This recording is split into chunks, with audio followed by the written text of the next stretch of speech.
Hello, and welcome again to another episode of 5 Minutes with Franza. I'm your host, Dr. Thomas Franza. Today, we're going to look at the Hitachi Starboard that's located in the Research Leadership Learning Center here at Dowling College on the Brookhaven campus. I'm going to show you some of the basics so that you can get up and running with the Hitachi Starboard. Maybe later on we'll come back in another episode and look how we can really incorporate it into our class to give us some really rich content. The basics is the Starboard has two different modes, like most interactive whiteboards. The default mode is a pointer, okay? Plain and simple, where I click on the board is where the mouse pointer goes, okay? It's pretty straightforward. I double tap the same way that I would double click on the mouse. That is the normal mode that it's in. The second mode is actually what's called a pen mode, and that allows me to draw on the screen, very similar to the way you might use a whiteboard, okay? Or flip charts, which some people are very comfortable with. So, let's get started. If I want to use it in just plain old-fashioned, mouse mode or control mode, I can click and bring up a website. As a matter of fact, this is a website, www.hitachi-soft.com/starboard. I'll put a link on the website right here. You will be able to go and you can do a whole bunch of downloads and get some cool programs to make it a little bit more feature-rich. But we'll save that for another episode. Let's look at pen mode. Over here on the side, I have my control menu. This little button, when I click on that, will actually, minimizes it, right? So that's small, so it's out of the way, so it's not as cumbersome. Click on it again, it brings it back up. While I'm in pen mode, you'll notice that you see I have untitled Starboard software, and the screen actually has a line around it. What I've done is it's taken a screen capture of my desktop, and now I can start drawing on it. I can choose my pen colors, black,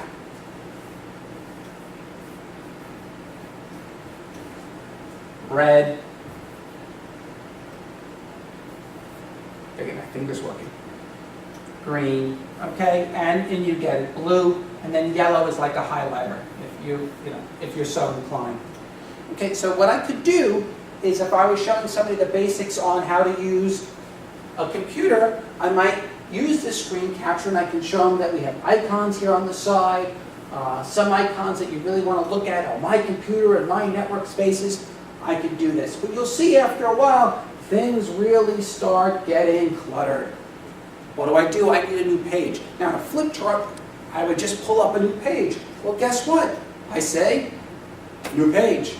And now I have a blank page. And I can start writing on this. And this would be page 2. And guess what? I need another page. I can say, new page. And now this would be my third page. And I can keep doing this until the cows come home.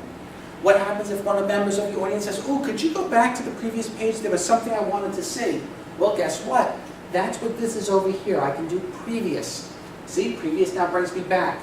Next brings me forward. So I can move back and forth through my pages the same way I could through my flip charts. If for some reason I made a mistake, I can use the eraser. That's right over here. Or I could clear the entire screen altogether. Usually it's going to ask you, do you want to clear it? You say, okay. And now just wipe that sheet away. Usually I don't like to wipe stuff out, the whole page. I'll just say next and we'll leave it to be. You can also insert documents, and that's right over here.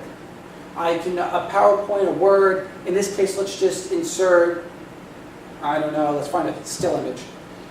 Okay, and we have, the airplanes, I like that. It comes on up. I can rotate it if I need to. I can make it larger or smaller. Once I have it, I click OK, and now that will pull it onto my screen. You see, and now all of a sudden we can do our annotations. Notice, eraser.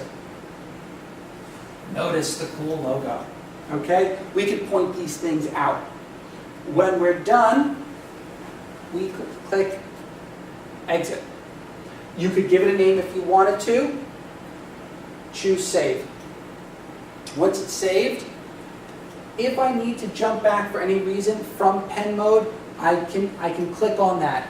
But right now I'm out already because I saved it up. In the My Documents folder, you will see a folder called Starboard. Starboard, you'll see a folder called Data. Right here, 0004, and yours might be 5, 6, or 7. Just look for the largest number. Double click on it, and in the Thumbs folder, you will see each of the pages that we created. These are PNG files. You can copy them up to your Blackboard shell if you were doing this in a class, or you can send them as an email attachment, right? I mean, one of the things when we do flip charts is that the guy who did the flip chart takes them and leaves. Well, now everybody can have a copy of them. And that's about it. Copy this off to your flash drive, send it as an email attachment.